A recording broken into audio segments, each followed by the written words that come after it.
2024 లేదా 25లో డిగ్రీ లేదా బీటెక్ చదివారా? సాఫ్ట్‌వేర్ జాబ్ కోసం ఎదురు చూస్తున్నారా? అయితే కోడ్ జ్ఞాన్ 100 డేస్ కోర్సులో చేరండి. జాబ్ సాధించండి. Welcome to Suman TV. నేను మీ సుమన్ టీవీ నాగ్. చాలా మంది ఇల్లు కొనుక్కునేటప్పుడు లీగల్‌గా చూసుకుంటే కొన్ని పొరపాట్లు చేస్తూ ఉంటారు. ఆ పొరపాట్లు ఏంటి? ఇల్లు కొనుక్కునే ముందు ఎలాంటి పొరపాట్లు చేయకుండా ఉండాలి అనేది ఈరోజు మనతో పాటు హైకోర్టు అడ్వకేట్ అలగర్ రవీంద్రనాథ్ గారు ఉన్నారు. అది వారి మాటలోనే తెలుసుకుందాం. Hello sir. హాయ్ అండి నాగరాజ్ గారు. ఇల్లు కొనుక్కునే ముందు కొన్ని విషయాలను అయితే పర్టికులర్‌గా పట్టించుకోరు సార్. అదే మనకి ఇల్లు కనిపించేస్తుంది కదా, తీసేసుకుందాం అనుకున్నటువంటి కొంత ఆత్రంలో ఉంటాం. దాంతోపాటు అదో హ్యాపీయెస్ట్ మూమెంట్ అనుకోండి.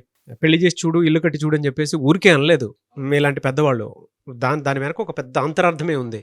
ఎందుకు అనంటే అందులో 100 లొసుగులు ఉంటాయి తెలియకుండానే. ఏ విధంగా సరి చేసుకోవాలి? ఏ విధంగా ఉంటుంది? ప్రాపర్టీ అంటే పాత ఇంటిని అమ్మేటప్పుడు ఎటువంటి జాగ్రత్తలు తీసుకోవాలి, అలాగే ఏదైనా ఇల్లు కొనుక్కునేటప్పుడు ఎట్లాంటి జాగ్రత్తలు తీసుకోవాలి. మనం ఈ వీడియోలో 2 విషయాలను కూడా మనం డిస్కస్ చేద్దాం.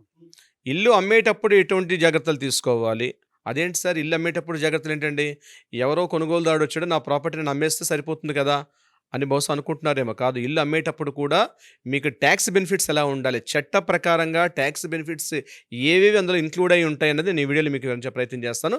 ఇది ఇల్లు అమ్మేటప్పుడు. ఇల్లు కొనుక్కునేటప్పుడు కూడా ఎటువంటి జాగ్రత్తలు తీసుకోవాలి అది కూడా మనం చెప్తాను. ఇల్లు అమ్మేటప్పుడు ప్రధానంగా తీసుకోవాల్సినటువంటి జాగ్రత్త ఏంటంటే ట్యాక్స్ బెనిఫిట్. అంటే ఒక ప్రాపర్టీని మీరు ఎప్పుడో వేరే వ్యక్తి దగ్గర లేదా బిల్డర్ దగ్గర మీరు కొనుక్కుని ఉంటారు. ఆ కొనుక్కున్నటువంటి ప్రాపర్టీ ఇప్పుడు మీరు అమ్ముతున్నారు. ఇక్కడ దీని షార్ట్ టర్మ్, లాంగ్ టర్మ్ అని 2 పార్ట్స్గా డివిజన్ చేస్తారు. ఒకవేళ షార్ట్ టర్మ్ అంటే మీరు కొనుక్కున్నటువంటి ప్రాపర్టీని విత్ ఇన్ 2 ఇయర్స్లోగా అమ్మినట్లయితే దాన్ని షార్ట్ టర్మ్ ఇన్వెస్ట్మెంట్ అంటారు. అంటే ఆ ప్రాపర్టీని మీరు ఇతరత్ర సేవింగ్ స్కీమ్స్లో కానీ లేకపోతే వేరే ఒక ప్రాపర్టీని కానీ మీరు కొనుక్కునేటప్పుడు మీకు ట్యాక్స్ నుంచి ఎగ్జంప్షన్ వచ్చే అవకాశం ఉంటుంది. ఇది నెంబర్ 1 పాయింట్. నెంబర్ 2 పాయింట్ ఏంటంటే, ఒకవేళ ఆ ప్రాపర్టీ 2 ఇయర్స్ అబోవ్ దాటినట్లయితే, అంటే మీరు ప్రాపర్టీ కొనుక్కున్నారు, ఇప్పుడు మనం 2025లో ఉన్నాం, 2022లోనో 21లో ప్రాపర్టీ కొన్నారు, ఇప్పుడు ఆ ప్రాపర్టీని మీరు సేల్ చేస్తున్నారు. అటువంటి సందర్భాల్లో 2 ఇయర్స్ దాటినట్లయితే 20% స్ట్రైట్ అవే మీరు ట్యాక్స్ చెల్లించాల్సి వస్తుంది. ఇది క్యాపిటల్ గెయిన్స్ అంటారు. అంటే ఒక ప్రాపర్టీని ఎంతకు కొన్నారు, ఎంతకు అమ్మారు, కొనుక్కున్న ప్రాపర్టీని అమ్మినటువంటి ప్రాపర్టీకి మధ్యన ఏదైతే ఉంటుందో ఆ ప్రాపర్టీ యొక్క ఆ డిఫరెన్స్ అమౌంట్ని క్యాపిటల్ గెయిన్స్ అనే కిందకు వస్తుంది. అంటే ఎగ్జాంపుల్ చెప్తాను చూడండి. ఫర్ ఎగ్జాంపుల్ మీరు ఒక ప్రాపర్టీని 80 లక్షల రూపాయలకు కొన్నారు, ఈరోజు 1,20,00,000కి అమ్ముతున్నారు. అంటే మీకు ఇక్కడ క్యాపిటల్ గెయిన్స్ ఎంత చూపిస్తుంది? 80 లక్షల నుంచి 1,20,00,000 రూపాయలు మైనస్ చేస్తే 40 లక్షల రూపాయలు కనిపిస్తుంది. 40 లక్షల రూపాయలు ఏదైతే మీకు ప్రాఫిట్ క్యాపిటల్ గెయిన్ అయిందో ఆ 40 లక్షల రూపాయల మీద క్యాపిటల్ గెయిన్ చూపించాలంటే స్ట్రైట్ అవే 20% ట్యాక్స్ పే చేయాల్సి వస్తుంది. 20% ఎంత వస్తుంది అంటే 8 లక్షల రూపాయలు మీకు ఇందులో ఖచ్చితంగా ప్రాపర్టీ ట్యాక్స్ మీరు కట్టాల్సిందే. ఎందుకంటే ఈరోజు 1,20,00,000కి అమ్మారు కాబట్టి. అంటే మీరు ఏదైతే లాభాన్ని తీసుకున్నారో ఆ లాభం మీద మీరు ఎక్స్ట్రా పేమెంట్ చేయాలని 20% కట్టాలంటే 8 lakhs రూపీస్ వరకు కట్టాలి. అయితే నేను ఒక చిన్న టెక్నిక్ చెప్తాను. ఆ టెక్నిక్ వల్ల ఈ 8 lakhs రూపీస్ని కూడా చట్ట ప్రకారంగా చట్ట పరిధికి లోబడి కూడా మీరు ట్యాక్స్ ఎగ్జంప్షన్ అంటే గవర్నమెంట్ ఇచ్చినటువంటి మరికొన్ని మినహాయింపులు మనం తీసుకొని ఎలా మనం ట్యాక్స్ని తగ్గించుకునే ప్రయత్నం చేయాలో నేను చెప్పిన కీ పాయింట్ అబ్జర్వ్ చేస్తే అర్థమవుతుంది నాగరాజ్ గారు. ఎక్కడంటే నెంబర్ 1 ఏదైతే stamps and revenue registration charges ఉంటాయో ఇది కూడా మనకి మినహాయింపు వచ్చే అవకాశం ఉంటుంది, కానీ చాలా మంది దీన్ని ఇన్క్లూడ్ చేయరు. నెంబర్ 2 పాయింట్ ఏదైతే బ్రోకరేజ్ కమిషన్ ఉంటుంది, మీరు ఎక్కడైతే ఒక ప్రాపర్టీని కొనుక్కునేటప్పుడు ఒక బ్రోకరేజ్ ఎవరి నుంచి మీరు తీసుకుంటారు, ఒక పర్సన్ నుంచి మీరు కొన్నారు, సో బ్రోకరేజ్ ఛార్జెస్ అంటారు. దాన్ని సుమారుగా ఎంతో కొంత క్యాలిక్యులేట్ చేయాలి. అవి కూడా మీరు చూపిస్తే దాని మీద కూడా మీకు ట్యాక్స్ ఎగ్జంప్షన్ వచ్చే అవకాశం ఉంటుంది. మరొకటి, మీరు ప్రాపర్టీ తీసుకున్న తర్వాత ఆ ప్రాపర్టీ మీద ఏదైనా రిపేర్లు చేశారు, అంటే రిపేర్స్ మరమ్మతులు ఇట్లాంటివన్నీ చేశారు, అటువంటి సందర్భాల్లో వాటిని కూడా మీరు ఇక్కడ చూపించుకుంటే ఆ ట్యాక్స్ ఎగ్జంప్షన్ ఏదైతే ఉందో మినహాయింపు దాని మీద కూడా వచ్చే అవకాశం ఉంటుంది. నెంబర్ 4th పాయింట్, అంతేకాకుండా ఏదైతే పెరుగుదల ఉందో ఆ పెరుగుదల మీద కూడా మీరు చూపించుకోగలిగితే, అంటే లీగల్ డాక్యుమెంటేషన్ ఛార్జెస్ ఏదైతే పెరుగుదల మీద మీరు ఒక సీఏని అపాయింట్ చేసుకున్నారు, లేకపోతే మా లాంటి అడ్వకేట్స్ని అపాయింట్ చేసుకుంటారు, మా అడ్వకేట్స్కి మీరు కొంత ఫీజు పే చేస్తారు. నేనైతే ఫీజు చేసుకునేటప్పుడు తప్పనిసరిగా జీఎస్టీ పే చేస్తాను నాగరాజు గారు. సో మేము ఇచ్చే ప్రతి ప్రాపర్టీ రిసిట్ ఉంటుంది మా దగ్గర నుంచి కూడా. సో డెఫినెట్గా దాని మీద కూడా జీఎస్టీ ఉంటుంది కాబట్టి వాటిని కూడా మీరు ఇంక్లూడ్ చేసుకోవడం వల్ల 5 రకాల పాయింట్స్ ఉంటాయి. ఒకటి స్టాంప్స్ అండ్ రెవెన్యూ, ఏదైతే రిజిస్ట్రేషన్ ఛార్జెస్ పే చేసాం, మన దాని మీద ఉన్నటువంటి ఏదైతే మనం రిపేర్స్ చేయించాం రిపేర్స్ ఒకటి, at the same time documentation charges, legal and documentation charges ఉంటాయి. ఇది కాకుండా మీరు 80 లక్షల రూపాయలు మీరు ఎప్పుడో బ్యాంక్ నుంచి ఒక లోన్ తీసుకుని పే చేసి ఉంటారు. ఆ లోన్ పే చేసినప్పుడు మీరు ఒక ఇంట్రెస్ట్ పే చేసి ఉంటారు, బ్యాంక్ ఇంట్రెస్ట్.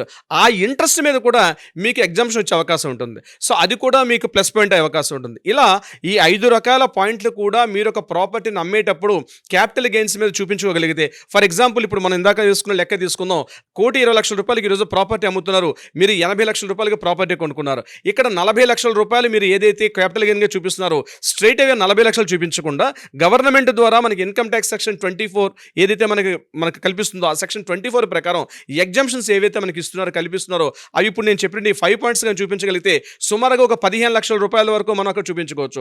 15,00,000 రూపాయలు తగ్గిందంటే 40,00,000 రూపాయల్లో 15,00,000 రూపాయలు తగ్గిందంటే 25 lakhs రూపీస్ మాత్రమే క్యాపిటల్ గెయిన్ మనం చూపించుకునే అవకాశం ఉంటుంది. సో 25 lakhs మీద మీరు 20% ట్యాక్స్ అంటే ఓన్లీ 5 lakhs రూపీస్ మాత్రమే మీకు ట్యాక్స్ పడుతుంది. ఈ రకంగా మీకు ఒక 3 లక్షల రూపాయల వరకు కూడా మీరు సేవ్ అయ్యి, అంటే నేను ఈ ఎగ్జాంపుల్ అని చెప్తున్నాను, ఈ ఎగ్జాంపుల్ అయితే మీకు సుమారుగా మరొక 3 లక్షల రూపాయలు మీరు అదనంగా గవర్నమెంట్ నుంచి అఫీషియల్గా చట్టబద్ధంగా మీరు ట్యాక్స్ ఎగ్జామ్షన్ పొందే అవకాశం ఉంటుంది. సో దీన్ని సంప్రదించాలంటే ప్రాపర్గా మీరు ఒక మంచి సీఏని కానీ ఒక అడ్వకేట్ని కానీ సంప్రదిస్తే దీన్ని ఈ రకంగా ఉంటుంది. ఇది ఒక ప్రాపర్టీని అమ్మినటువంటి వ్యక్తి ఏ రకంగా క్యాపిటల్ గెయిన్స్ నుంచి గవర్నమెంట్ ఇచ్చినటువంటి మినహాయింపుల నుంచి మనం ఏ రకంగా పొందాలో ఈ యొక్క ఫార్మెట్లో మనం చెప్పుకోవచ్చు. మరొకటి, ప్రాపర్టీ కొనే ముందు ఎటువంటి జాగ్రత్తలు తీసుకోవాలి. ఇప్పుడు నేను చెప్పినటువంటి ప్రాపర్టీ కొనే ముందు కూడా ఇదే వర్తిస్తుంది అక్కడ, కానీ అక్కడ వీడితో పాటు స్టాంప్స్ అండ్ రెవెన్యూ అతను కూడా ట్యాక్స్ బెనిఫిట్స్ అతను కూడా పొందే అవకాశం ఉంటుంది. అదే కాకుండా ఫామ్ 80G ఉంటుంది. అవి మనం వీరైతే ఒక స్పెషల్గా మనం ఒక వీడియో చేద్దాం దాని మీద. 80G సెక్షన్ 80G కింద ఎటువంటి వస్తుంది, ఎంత నగదు వరకు మనం బదిలీ చేయొచ్చు, ఒక ప్రాపర్టీని 100% మనం తీసుకోకుండా ఎంత అమౌంట్ వరకు మనం తీసుకునే అవకాశం ఉంటుంది, చూపించవచ్చా చూపించకూడదా, ఎలా చూపించాలా వైట్ అమౌంట్ అనేది కూడా మనం ఒక స్పెషల్ వీడియో చేద్దాం. సో ఇక్కడ మనం ఈ పాయింట్కి వచ్చినట్టు లీగల్ డాక్యుమెంటేషన్ వెరిఫికేషన్ చాలా చాలా ఇంపార్టెంట్. లీగల్ డాక్యుమెంట్ ఏంటి, మీరు ఎవరి దగ్గర నుంచి అయితే ప్రాపర్టీ కొనుక్కుంటున్నారో ఆ ప్రాపర్టీ ఉన్నటువంటి దీన్ని తప్పనిసరిగా ఒకసారి ఆ సేల్ డీడ్ డాక్యుమెంట్ పూర్తిగా చదవండి. సేల్ డీడ్ ఉన్నా, గిఫ్ట్ డీడ్ ఉన్నా లేదా జీపీఏ ఉన్నా మీరు ప్రాపర్టీని కొనుక్కోవచ్చు. కానీ జీపీఏ తీసుకునేటప్పుడు మరికొన్ని జాగ్రత్తలు తీసుకోవాలి, గిఫ్ట్ డీడ్ ఉండేటప్పుడు మరి కాస్త జాగ్రత్తలు తీసుకోవాలి. At the same time sale deed ఉంటే ఆల్మోస్ట్ 100% సెక్యూరిటీగా ఉండే అవకాశం ఉంటుంది. దాన్ని ఇప్పుడు కూడా రీకరెక్షన్ కానీ రీరైట్ చేసే అవకాశం ఉండదు. కాబట్టి సేల్ డీడ్ ప్రాపర్టీ మీరు చెక్ చేసుకోవచ్చు.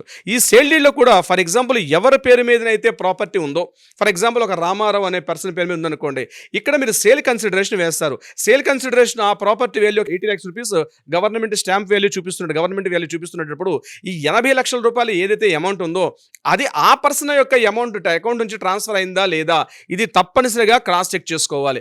అలా క్రాస్ చెక్ చేసుకోకుండా వాళ్ళ భార్య పేరు మీద గానో, వాళ్ళ ఫాదర్ పేరు మీద గానో, వాళ్ళ మదర్ పేరు మీద గానో అకౌంట్ ట్రాన్స్ఫర్ చేసి కూడా ఇక్కడ రిజిస్ట్రేషన్ ఆఫీస్ ఎటువంటి అబ్జెక్షన్స్ కూడా పెట్టే అవకాశం ఉండదు. రిజిస్ట్రేషన్ అయిపోతుంది. కానీ మీరు పలానా ఇప్పుడు ఫర్ ఎగ్జాంపుల్ మనమే మాట్లాడుకుందాం నాగరాజు గారు, నేను మీ దగ్గర నుంచి ఒక ప్రాపర్టీ కొనుక్కుంటున్నానంటే ఆ ప్రాపర్టీలో సేల్ కన్సిడరేషన్ పలానా వ్యక్తి నాగరాజు గారి దగ్గర ఆయన అకౌంట్ నుంచి ట్రాన్స్ఫర్ అయిందా లేదంటే కూడా చూడడం చాలా చాలా ఇంపార్టెంట్. లేకపోతే ఫర్దర్గా ఆ ప్రాపర్టీ మీద లీగల్ కాన్సిక్వెన్స్ వచ్చే అవకాశం కూడా ఉంటుంది. చాలామంది అడ్వకేట్స్ దీన్ని కాస్త దూరం పెట్టే అవకాశం, అంటే డాక్యుమెంట్స్ అన్ని వెరిఫై చేస్తారు, అంటే ల్యాండ్ క్లియర్గా ఉందా లేదా, టైటిల్ డీడ్ క్లియర్గా ఉందా లేదా, ownership rights property ownership rights క్లియర్గా ఉన్నాయా లేదా, ఇవన్నీ చూస్తారు. ఈసీ చెక్ చేస్తారు, మిగిలినవన్నీ చెక్ చేస్తారు. కానీ ఎక్కడైతే సేల్ డీడ్ డాక్యుమెంట్లో సేల్ కన్సిడరేషన్ పాయింట్ ఉందో ఇది చాలా చాలా ఇంపార్టెంట్. ఎందుకంటే చాలా కేసులు ఇక్కడే ఇబ్బంది పడే అవకాశం ఉంటుంది. ఆ యొక్క సేల్ కన్సిడరేషన్ కూడా అలా ఉన్నప్పుడు మాత్రమే పర్చేజ్ చేయండి. సార్ అటువంటి సేల్ కన్సిడరేషన్ లేదు సార్, ఏం చేయాలనుకుంటున్నారు, నేనేదో కూడా చెప్తాను, మీరు రిస్క్ తీసుకొని ఆ ప్రాపర్టీని కొంటానంటే దట్ ఇస్ యువర్ రిస్క్. కానీ నేనైతే బీయింగ్ ఎన్ అడ్వకేట్గా చట్ట ప్రకారంగా చెప్పాలంటే సేల్ కన్సిడరేషన్ చేసేటప్పుడు ఏదైతే ఎవరి అకౌంట్ ఉందో వారి అకౌంట్ నుంచి కానీ అమౌంట్ లేకపోతే అటువంటి ప్రాపర్టీ తీసుకోకపోవడమే మంచిది. లీగల్ సిస్టమ్స్లో ఒక ప్రాపర్టీని అమ్మేటప్పుడు కానీ కొనేటప్పుడు చాలా జాగ్రత్తలు మనం తీసుకోవాల్సి వస్తుంది నాగరాజ్ గారు. కొంతమంది అంటే ల్యాండ్ లిటిగేషన్స్ ఇటువంటి వాటిలో ఇన్వాల్వ్ అయిపోయి ఉంటారు సార్. వాళ్ళు ఏంటంటే మీలాంటి వాళ్ళని అప్రోచ్ అవుదాం అనుకుంటారు. అవును సార్. మిమ్మల్ని అప్రోచ్ అవుదాం అనుకుంటే ప్రాసెస్ ఏంటి? తప్పనిసరిగా నాగరాజ్ గారు, ప్రాపర్టీకి సంబంధించి ఎటువంటి ఇష్యూస్ ఉన్నా లేకపోతే ఏదైనా ఒక కొత్త ప్రాపర్టీ పర్చేజ్ చేస్తున్నామంటే ఒక లీగల్ ఒపీనియన్ కావాలి. డెఫినెట్గా ఒక లీగల్ ఒపీనియన్ తీసుకోండి. లీగల్ ఒపీనియన్ తీసుకోకుండా ఏ ప్రాపర్టీని కూడా పర్చేజ్ చేయదు. ఎందుకంటే తర్వాత జరగబోయే లీగల్ కాన్సిక్వెన్స్ అన్నింటినీ కూడా ఫేస్ చేయాల్సి వస్తుంది. సో అటువంటి ఏదైనా సంప్రదించాలంటే కింద స్క్రోల్ అవుతుంది, ఏమైనా కాంటాక్ట్ చేయండి లేదా వాట్సాప్ చేయండి. బట్ ప్రైర్ అపాయింట్మెంట్ మాత్రం చాలా ఇంపార్టెంట్ నాగరాజ్ గారు. డెఫినెట్లీ అండి. ఎనీవే సార్, థ్యాంక్ యూ అండి. Thank you so much for the information. Thank you so much Nagaraj గారు. సుమన్ టీవీలో మీ పర్సనల్ అండ్ బిజినెస్ ప్రమోషన్స్ కోసం కింది నెంబర్కి కాంటాక్ట్ చేయండి.